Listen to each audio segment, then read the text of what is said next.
जी, प्रधानमंत्री तो ना यशस्वी रहे ना तेजस्वी रहे, वो हो गए हैं फिलस्वी। नरेंद्र मोदी का जन्मदिन बेरोजगारी दिवस तो मनना ही चाहिए, क्योंकि उन्होंने तमाम भारत के लोगों को बेरोजगार कर दिया है। आधा देश तो आप बेच ही दिए हैं, अब जो देश बच गया है अब उसको बेच दीजिएगा, पटना यूनिवर्सिटीज को भी बेच दीजिएगा आप। सबसे पहले तो मैं उनको शुभकामना देता हूँ जन्मदिन का, जो दोबारा वो प्राइम मिनिस्टर भारत का ना बने, ठीक है।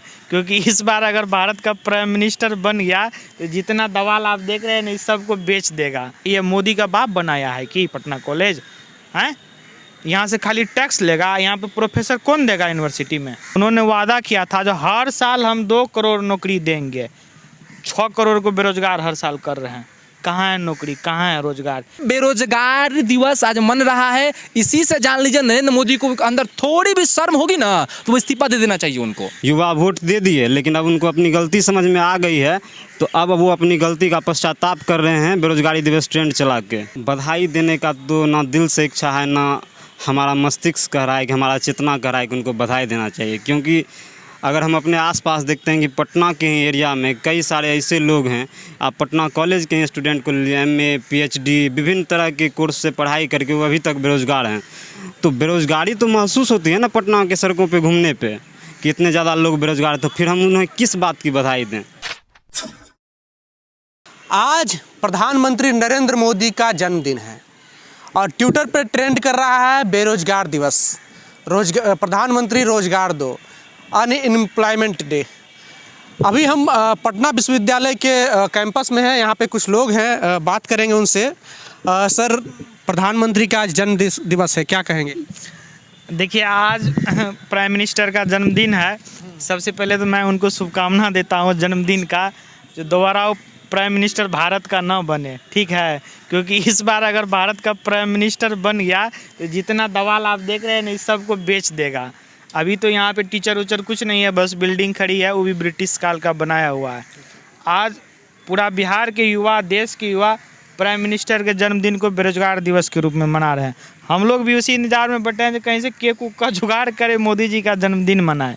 मोदी जी जब प्राइम मिनिस्टर बने थे 2014 में, तो उन्होंने वादा किया था जो हर साल हम 2 करोड़ नौकरी देंगे, 6 करोड़ को बेरोजगार हर साल कर रहे हैं। कहाँ है नौकरी, कहाँ है रोजगार। यहाँ MA करके PhD करके युवा बेरोजगार भटक रहे हैं। कैसे हम प्रधानमंत्री जी का जन्मदिन मनाएं, ये समझ में नहीं आ रहा है हमको। सबको बेरोजगार कर दिया देश में। हम PhD कर रहे हैं, हम जाएंगे कभी निजी कंपनी में काम करने के लिए? हमारे लिए तो गवर्नमेंट नौकरी चाहिए ना जी। प्राइवेट जितना सरकारी एजुकेशन है, किसी में प्रोफेसर की बहाली नहीं हो रही है। आप देख सकते हैं पटना विश्वविद्यालय जो ये डच के काल में बना है 1908 में, 1863 में पटना कॉलेज का बोर्ड लगा है। ये मोदी का बाप बनाया है कि पटना कॉलेज हैं, यहाँ से खाली टैक्स लेगा, यहाँ पे प्रोफेसर कौन देगा यूनिवर्सिटी में। मोदी मूर्ख है, पूरा भारत को मूर्ख बना रहा है, उल्लू बना रहा है। निजीकरण से कहीं रोजगार बढ़ता है? कौन बोल दिया मोदीकरण को निजीकरण से रोजगार बढ़ेगा? कंपनी चूसेगा, जनता का खून चूसेगा। मोदी के विरोध में तो सब युवा खड़ा ही है। युवा ही बनाया था उसको प्रधानमंत्री, युवा ही उसको भेजेगा फकीरी करने के लिए। आप देखिए 24 का इंतजार कीजिए, समय बहुत नज़दीक आ रहा है।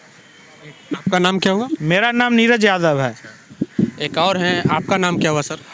मेरा नाम कुमार दिव्यम हुआ, मैं छात्र संगठन आइसा से हूँ। अच्छा, ये बताइए, प्रधानमंत्री नरेंद्र मोदी प्रधानमंत्री बनने से पहले 2 करोड़ युवाओं को रोजगार देने का वादा किया था। अभी उनके जन्मदिन पे बेरोजगार दिवस ट्रेंड कर रहा है ट्विटर पे, क्या कहेंगे? देखिए, बेरोजगार दिवस ट्रेंड कर रहा है तो कौन ट्रेंड करा रहा है? देश के युवा ट्रेंड करा रहा है, क्योंकि देश के युवा के पास समय है तभी ना जाकर बेरोजगार दिवस मना रहा है। अब बेरोजगार दिवस ट्रेंड करा रहा है तो उसमें समय लगता है, तो देश का युवा बेरोजगार दिवस ट्रेंड करा रहा है क्योंकि देश का युवा बेरोजगार है। और नरेंद्र मोदी का जन्मदिन बेरोजगारी दिवस तो मनना ही चाहिए, क्योंकि उन्होंने तमाम भारत के लोगों को बेरोजगार कर दिया है।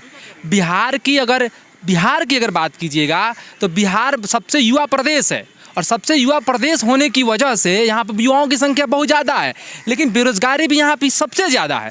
अभी 45 सालों के इतिहास को देखिएगा तो अभी वर्तमान समय में बेरोजगारी सबसे उच्च स्तर पे है। तो ये सरकार की कमियां और सरकार की नाकामियां हैं। ये मैं नहीं कह रहा हूँ, ये सरकार का खुद का आंकड़ा है। ये सरकार का खुद का आंकड़ा है कि पिछले 45 सालों में सबसे ज़्यादा बेरोजगारी नरेंद्र मोदी के कार्यकाल में बढ़ी है। आप GDP को देख लीजिए, GDP माइनस में चला गया। लाखों की लाखों संख्या में किसान बैठे हुए हैं, लेकिन सरकार उनको सुन नहीं रही है। सरकार किसानों को सुन रही है, उनके MSP नहीं बना रही है। कितने ऐसे हैं, मैं बताऊं कि कितने ऐसे लोग हैं कि इस कोरोना काल में उनके मतलब जो नौकरियां चली गई, कई ऐसे ये कारखाने हैं जिन पे ताले लग गए। तो सरकार को इस पे सोचना चाहिए। सरकार सिर्फ झूठी मतलब सेख ही बगा रही है। 2 करोड़ रोजगार हर साल देने की बात किए थे, लेकिन रोजगार देने के उल्टे वापस वो रोजगार ले रहे हैं, लोगों का रोजगार छीन रहे हैं। अभी आप जिस विश्वविद्यालय के कैंपस में बैठे हुए हैं, पटना विश्वविद्यालय का कैंपस है, और यहाँ की स्थिति को ये जानिए कि यहाँ एक इतिहास विभाग है, और इतिहास विभाग अपने आप में इतिहास बन गया है। क्यों इतिहास बन गया है? तो उसमें प्रोफेसर ही नहीं है। एकमात्र प्रोफेसर थे वो पिछले दिनों रिटायर हो गए, और वो एंशिएंट हिस्ट्री से भाड़े पर प्रोफेसर लेकर के और ये इतिहास पूरा का पूरा डिपार्टमेंट चला रहा है। यहाँ पीएचडी के जो एडमिशन की बात कीजिएगा ना, तो 2 सालों से लटका हुआ है। क्यों लटका हुआ है? जब हमने कुलपति से इस पे बात की तो पता है कुलपति क्या कहते हैं? बड़ी बेशर्मी से कुलपति कहते हैं कि यहाँ हमारे यहाँ प्रोफेसर है ही नहीं। तो जो पद खाली हैं, अभी आपने एक साथी को तर्क दिया कि निजीकरण किया जा रहा है रोजगार देने के लिए, ठीक?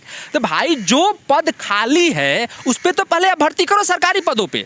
आप निजीकरण कर दे रहे हैं, 50,000 के जॉब आप 20,000 में दे रहे हैं, और आप लोगों के श्रम का शोषण कर रहे हैं। आप ये क्लास का शोषण कर रहे हैं, लोगों का शोषण कर रहे हैं। तो निजीकरण से ऐसा कुछ रोजगार वगैरह पैदा नहीं होने वाला है। निजीकरण से एक नई शोषण की व्यवस्था पैदा होने वाली है, जो शोषण की व्यवस्था अंग्रेजों के काल में चला करती थी। तो ये लोग अंग्रेजों के दलाल रहे हैं, अंग्रेजों के मुखबिर रहे हैं, इसलिए अंग्रेजों वाली व्यवस्था देश में ब्रिटिश हुकूमत लेकर के आ रहे हैं, और इसका हम पुरजोर विरोध करेंगे। कहा जाता है कि प्रधानमंत्री नरेंद्र मोदी राष्ट्रवादी व्यक्ति हैं, और इनका ये बहुत ही ताकतवर और यशस्वी प्रधानमंत्री हैं। क्या ताकत का मतलब क्या होता है? पाकिस्तान पर सर्जिकल स्ट्राइक करवा दिए। पाकिस्तान पर सर्जिकल स्ट्राइक कर दिया, देश के लोग भूखे मरे, इनको नहीं दिख रहा है। लाखों करोड़ों की संख्या में जब लोग कोरोना काल में पैदल चले आए अपने घरों को, तो क्या इनके पास ट्रेनें नहीं थी, इनके पास बस नहीं था जो बसों में लाद करके लोगों को अपने घर तक पहुंचे? देश की जनता। और रही बात राष्ट्रवाद की, तो क्या राष्ट्रवाद का यही पैमाना है? क्या पाकिस्तान पर सर्जिकल स्ट्राइक कर दिए? क्या देश के लोग भूखे मरे? राष्ट्रवाद का पैमाना क्या होता है? हम भारत के लोग, भारत का संविधान क्या कहता है? हम भारत के लोग। तो जिस देश में करोड़ों लाखों लोग बैठे हुए हैं यहाँ पे किसान आंदोलन में, क्या वो लोग राष्ट्रवादी नहीं है? क्या वो लोग को इनको नहीं दिख रहा है कि उनसे जाकर वार्ता तक करें, उनकी मांग को माने? देश के लोगों का हित करना, देश के लोगों को रोजगार देना, देश के लोगों को बुनियादी सुविधाएं उनको मुहैया कराना, यही देश के लिए राष्ट्रहित है, यही सर्वोपरि होना चाहिए। देखिए, आप किसान की बात किए, किसान पर कहते हैं कि कुछ किसान जो विरोधी दल के नेता करके उनके आदमी हैं, और असली किसान जो है खेतों में काम कर रहा है। अच्छा, असली किसान खेतों में काम कर रहा है, मतलब नकली किसान वहाँ पे आंदोलन कर रहा है। मतलब इतना सारा जो किसान बैठा हुआ नकली किसान है, कौन सा खेतों में काम कर रहे हैं? भाई आप करा दीजिए ना जनमत। हम तो यही कह रहे हैं कि आप उससे किसान को लेकर के आइए ना। आप जो किसान के नाम पर लेकर के आए थे, उन किसानों का विरोध करवाने के लिए वो भारतीय जनता पार्टी के कैडर निकले। आपको याद होगा कि वो लोग भारतीय जनता पार्टी के कैडर निकले थे और भारतीय जनता पार्टी के बतौर गुंडे निकले थे। तो ये मतलब इनका अगर कोई विरोध कर दिया, तो वो अगर इनका कोई विरोध कर दिया नरेंद्र मोदी का, तो इनके हिसाब से वो मतलब वो असली किसान नहीं है, देशभक्त नहीं है, राष्ट्रवादी नहीं है। इनके शोषण की जो व्यवस्था को पूरी तरीका से लागू कर रहे हैं, अगर इनके समर्थन में, नरेंद्र मोदी के समर्थन में वो बोल दिया, तो मतलब वो राष्ट्रवादी है। ये पता कैसी नीति हमको समझ में नहीं आता है। ये सबसे बड़े देशद्रोही लोग हैं, 1 नंबर के देशद्रोही लोग हैं। ये नहीं चाहते हैं कि देश का विकास हो। अच्छा, देश का विकास का मतलब क्या होता है? कि देश के लोगों का विकास हो, यही ना होता है जी। तो बिना देश के लोगों का विकास किए आप कैसे देश का विकास कर दीजिएगा? देश के विकास की बात कर रहे हैं, देश के विकास के कार्यों के लेकर ही प्रधानमंत्री लगभग देश के बहुत सारे देशों का भ्रमण किए हैं, ताकि देश की जीडीपी या यहाँ पे निवेश बढ़ सके। इसलिए देश की जीडीपी माइनस में चली गई। तो कैसा भ्रमण था? सब मतलब देश का पैसा ले खर्चा कर दिया घूमने में। ये तो घुमंतु प्रधानमंत्री हैं। करप्शन पे रोक लग गया है ना। कैसा करप्शन पे रोक लग गया? जांचें नहीं हो रहा है तो करप्शन पे रोक क्या लगेगा? जांच होगा तब न करेगा। लोकपाल की स्थिति क्या है देश में? जरा नरेंद्र मोदी आंकड़ा दे दें। लोकपाल की ये राफेल विमान जो खरीदा गया, इस पर क्या स्थिति है, जरा स्पष्ट कर दीजिए।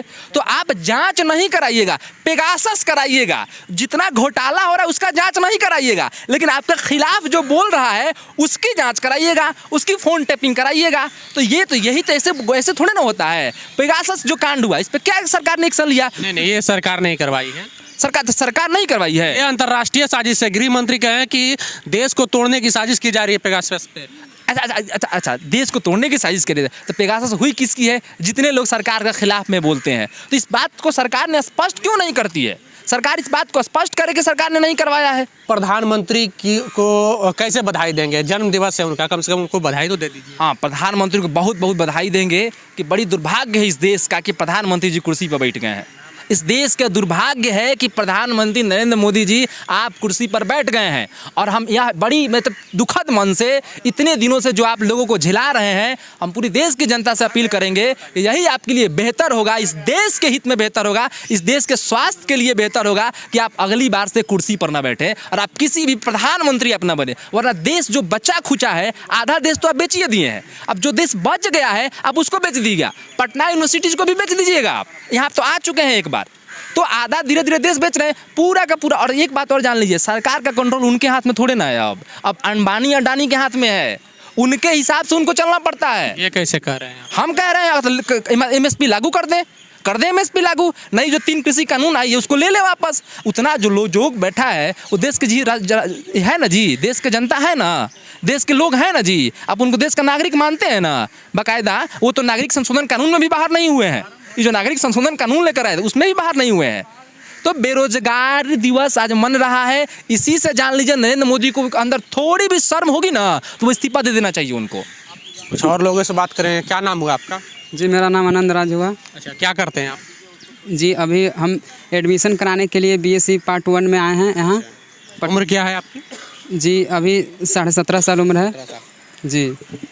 प्रधानमंत्री की जन्मदिन है, प्रधानमंत्री तो जान ही रहे हैं, आज 71 साल के हो गए हैं जी। क्या कहेंगे?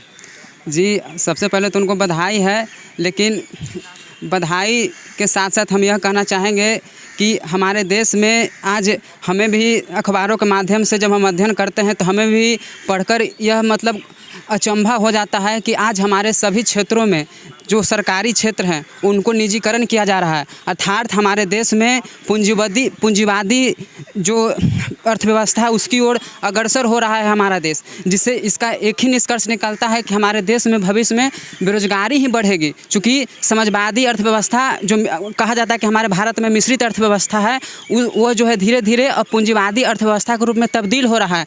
जी, प्रधानमंत्री तो ना यशस्वी रहे ना तेजस्वी रहे, वो हो गए हैं फिलस्वी। हर चीज़ में देश की स्वास्थ्य व्यवस्था से लेकर देश का जीडीपी पूरा एकदम माइनस में चला गया है, और कंपनी राज स्थापित करने की कोशिश कर रहे हैं, जैसा कि ब्रिटिश के राज में था ईस्ट इंडिया कंपनी। तो कंपनी राज का हम विरोध करते हैं, ना कंपनी राज हम बनने देंगे, हमेशा इसका विरोध करते रहा है हमारा ऐसा छात्र संगठन जो है। और हम स्वयं कहते हैं कि कंपनी राज स्थापित करने के बाद जिस समय अंग्रेज़ों के समय में जिस तरह कंपनी राज द्वारा शोषण किया जाता था अंग्रेज़ों के द्वारा, यहाँ के ही जनता से यहाँ के ही जनता का शोषण करवाया जाता था, ठीक उसी तरह कंपनी राज स्थापित करके यहाँ ही के ही देश का, हमारे ही देश का पूंजीपति हमारे ही देश के गरीब लोगों का लगातार शोषण करेगा, और शोषण कर भी रहा है। जितने क्षेत्रों में प्राइवेटाइजेशन हुआ है अभी तक, आप देखिए कि उन क्षेत्रों से रोज़गार एकदम बहुत तेज़ी से डाउनफॉल हुआ है। खास करके आईटी सेक्टर में जो हम मानते हैं कि इंडिया को डेवलपमेंट की ओर लेके जा रहा है, लेकिन आईटी सेक्टर में भी अब बहुत ज़्यादा जो सैलरी था वो सैलरी अब बहुत तेज़ी से डाउन हो रहा है। और सैलरी जब डाउन हो रहा है तो लोगों के पास मूलभूत सुविधाएं खरीदने में प्रॉब्लम होंगी, महंगाई तो तेज़ी से बढ़ रहा है, लेकिन लोगों की सैलरी कम हो रही है प्राइवेटाइजेशन के कारण। तो यही मेरा कहना है कि मोदी जी अब आप दोहरा के प्रधानमंत्री नहीं बनिएगा, और ना युवा आपको बनने देगा। वो आज दिख रहा है कि आपके बर्थडे विश से ज़्यादा आज बेरोजगारी दिवस ट्वीट हुआ है ट्विटर पे, तो आप समझ सकते हैं कि युवा आपके विरोध में, युवा आपको बनाया तो युवा आपको अब ढहा भी देगा, आपको ख़त्म भी कर देगा। कहा जाता है कि प्रधानमंत्री के साथ सारे युवा देश के हैं। प्रधानमंत्री के साथ सारे युवा होते तो आज ट्विटर पे ट्रेंड कौन चलाता? ठीक है, सड़क पे जो युवा अभी महंगाई को लेकर बेरोजगारी मार्च करते हैं वो कौन कर रहा है? हम तो नहीं देख रहे हैं कि कोई युवा मोदी जी का साथ दे रहे हैं। ट्विटर पे ट्रेंड चलाने में अधिकतर ट्विटर चलाने वाले युवा ही हैं ना, बुजुर्ग लोग तो ट्विटर चलाएंगे नहीं। युवा वोट दे दिए, लेकिन अब उनको अपनी गलती समझ में आ गई है, तो अब वो अपनी गलती का पश्चाताप कर रहे हैं बेरोजगारी दिवस ट्रेंड चला के।